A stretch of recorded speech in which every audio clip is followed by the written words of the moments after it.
എടാ നീ ഞാൻ പറയുന്ന കേട്ടാ മതി. +1 നീ സയൻസ് എടുക്കുന്നുള്ളൂ.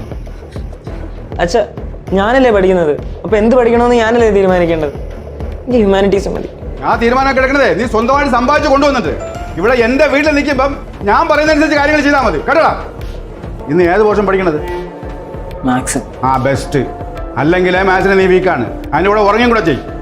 എടാ ഇപ്പം കിട്ടുന്ന സമയത്തൊക്കെ കഷ്ടപ്പെട്ട് പഠിച്ചാൽ നിനക്ക് നാളെ നല്ല പൊസിഷനിലെത്താം. അങ്ങനെ കഷ്ടപ്പെട്ട് പഠിപ്പിച്ചതുകൊണ്ടാണ് നിന്റെ ചേട്ടൻ നല്ല നിലയിലിരിക്കുന്നത്. അതുകൊണ്ട് നല്ല രീതിയിൽ പഠിക്കാൻ നോക്ക്.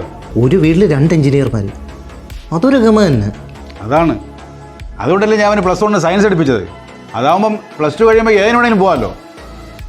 അരവിന്ദിന്റെ കൂടെ ഏത് പേഴ്സണാണ് ഇവിടുന്ന്? അവൾ MBBS-ന് ഡോക്ടറാ. ഓ, അച്ഛനെന്നെ അങ്ങനെയായി കാണാൻ ഇഷ്ടം, അതുകൊണ്ടല്ലേ ഞാൻ കഷ്ടപ്പെട്ട് പഠിക്കുന്നത്. പക്ഷെ ഒരു പ്രശ്നമുണ്ട്. എന്ത്?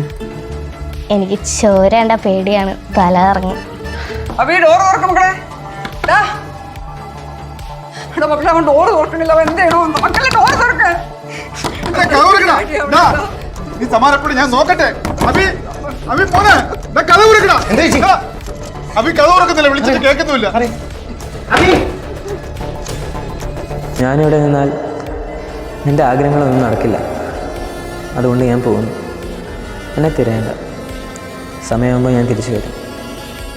അവനിപ്പോൾ ഇവിടുന്ന് പോയിട്ടുണ്ടെങ്കിലേ അതിൻ്റെ കാരണക്കാർ നിങ്ങൾ മാത്രമാണ്. ആ പാവത്തിന് ഈ വീട്ടിൽ നിന്ന് അനങ്ങാനുള്ളൊരു ഗ്യാപ്പ് കൊടുത്തിട്ടുണ്ടോ നിങ്ങൾ? നിങ്ങളുടെ ടോർച്ചറിങ് കാരണമാണ് ഇപ്പം ഇങ്ങനെയൊക്കെ ആയത്. തന്നെ മതി. ഇനിയെങ്കിലും ഞാനൊന്ന് സംസാരിച്ചോട്ടമ്മ. നീ മിണ്ടാരിടി, അവൻ പറയട്ടെ. മക്കൾ നന്നായിട്ട് വരാൻ വേണ്ടി ഓരോന്ന് ചെയ്യുന്നതൊക്കെ നിനക്ക് ടോർച്ചറിങ് അല്ലേ? ഇത്രയും നന്നായിട്ട് നോക്കി വളർത്തിയ എന്നെ തന്നെ നീ പറയണോടാ. ചേട്ടാ ഒന്നെ തന്നെ നീ എന്ത് ഇങ്ങനെ? ചേട്ടാ നിങ്ങൾക്കൊക്കെ എന്നെ വീട്ടിൽ നിന്ന് പുറത്തിറങ്ങാത്ത, ആരോടും സംസാരിക്കാത്ത ഒരാളായിട്ട് മാത്രമല്ലേ അറിയൂ. എങ്ങനെയുണ്ട് അച്ഛാ? കൊള്ളാം.